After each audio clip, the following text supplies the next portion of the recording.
या कालसर्प दोष समझ सकते हैं। इसके लिए रेमेडी क्या करें? कालसर्प दोष को नाम से भी हम जानते हैं और एस्ट्रोलॉजी में उसको राहु और केतु के एक साइड में अगर सारे ग्रह आ जाएं तो हम मान के चलते हैं कि कालसर्प दोष आ गया है। और बहुत तरह के दोष हमने कालसर्प में बहुत तरह के दोष भी बताए, लेकिन बेसिक प्रिंसिपल ये है कि राहु और केतु के एक साइड में सारे ग्रह आ जाएं। लेकिन पामिस्ट्री में यानी कि हस्तरेखा के द्वारा हम लोग कैसे देखेंगे पाम रीडिंग में?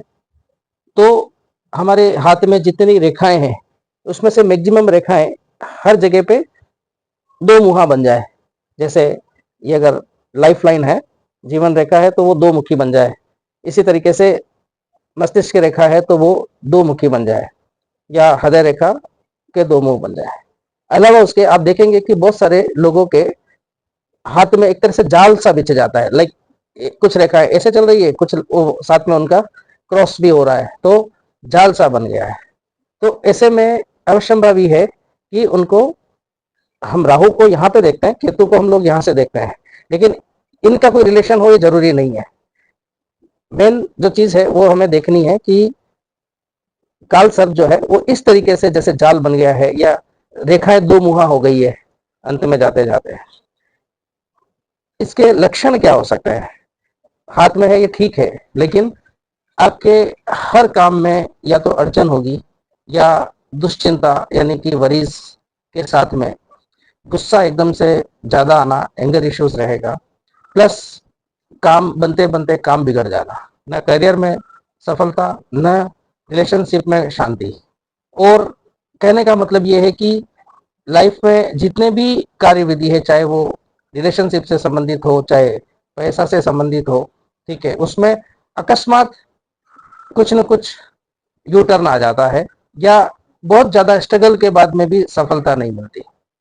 तो पत्री में बहुत आसानी से देखा जा सकता है, लेकिन अगर हाथ में भी इस तरह की चीज बन रही है तो इसको आप कालसर्प योग या कालसर्प दोष समझ सकते हैं।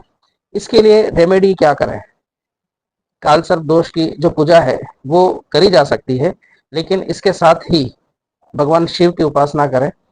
आप इसमें कुछ क्रिस्टल्स हैं, जैसे सेवन चक्रा है, ताकि अपना चक्रा बैलेंसिंग होके और आपकी बॉडी में आपके माइंड को बेसिकली बैलेंस करके जो चीज है, तो सेवन चक्रा ब्रेसलेट आप पहन सकते हैं। और राहु और केतु के जाप जो है वो आप कर सकते हैं। एक नाग का जो लेड का आता है, जनरली लाल किताब में इसको यूज करते हैं, तो एक नाग का वो आप शिवलिंग के ऊपर चढ़ा के और उसके ऊपर आप थोड़ा सा दूध और पानी, या सिर्फ दूध या सिर्फ पानी, जैसे भी आपका श्रद्धा हो, आप अगर इसको कंटिन्यू 11 दिन तक या 11 सोमवार को अगर करते हैं तो ये आपको निश्चित रूप से उसमें फायदा देगा। रेशम है ना